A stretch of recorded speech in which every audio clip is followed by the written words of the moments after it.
Hello everyone, and welcome to this Sunday's Gospel Reflection. A reading from the Holy Gospel according to Matthew. Glory to you, O Lord. Jesus put another parable before the crowds. The kingdom of heaven may be compared to a man who sowed good seed in his field. While everybody was asleep, his enemy came, sowed darnel all among the wheat, and made off. When the new wheat sprouted and ripened, the darnel appeared as well.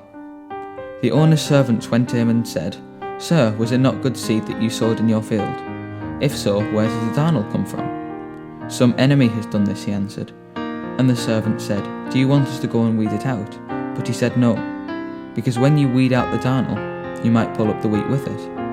Let them both grow till the harvest, and at harvest time I shall say to the reapers, First collect the darnel and tie it in bundles to be burned, then gather the wheat into my barn."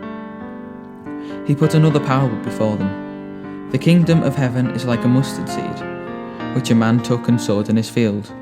It is the smallest of all the seeds, but when it has grown, it is the biggest shrub of all, and becomes a tree, so that the birds of the air can come and shelter in its branches. He told them another parable. The kingdom of heaven is like the yeast a woman took and mixed in with 3 measures of flour till it was leavened all through. In all this, Jesus spoke to the crowds in parables. Indeed, he would never speak to them except in parables. This was to fulfill the prophecy. "I will speak to you in parables and expound things hidden since the foundation of the world." Then, leaving the crowds, he went to the house, and his disciples came to him and said, "Explain the parable about the darnel in the field to us." He said in reply, "The sower of the good seed is the Son of Man. The field is the world. The good seed is the subjects of the kingdom, the darnel the subjects of the evil one, the enemy who sowed them, the devil. The harvest is the end of the world. The reapers are the angels. Well then, just as the darnel is gathered up and burnt in the fire, so it will be at the end of time. The Son of Man will send his angels, and they will gather out his kingdom all things that provoke offences, and all who do evil, and throw them into the blazing furnace, where there will be weeping and grinding of teeth. Then the virtuous will shine, like the sun in the kingdom of their Father. Listen, anyone who has ears." The word of the Lord. Praise to you, Lord Jesus Christ. As we embark on our summer holidays, let's reflect on the gospel passage shared with us today. Jesus tells us 3 parables about the kingdom of heaven using relatable examples from nature.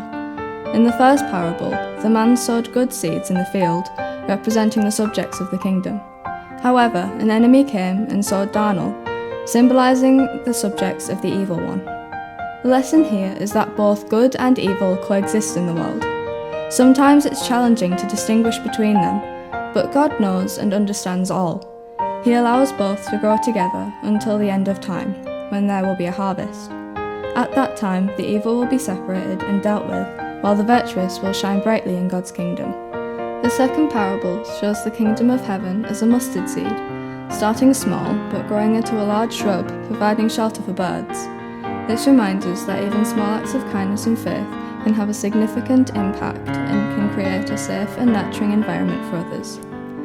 In the third parable, yeast mixed with flour represents how the kingdom of heaven's influence spreads throughout the world.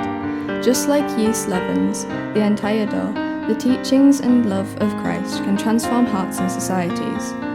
As we enjoy our summer holidays, remember these valuable lessons.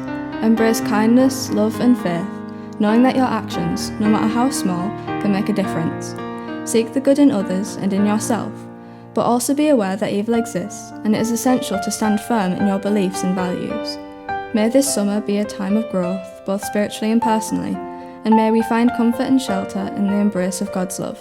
Listen with open hearts and ears to Jesus' teachings, and let his light shine through us all, making the world a better place.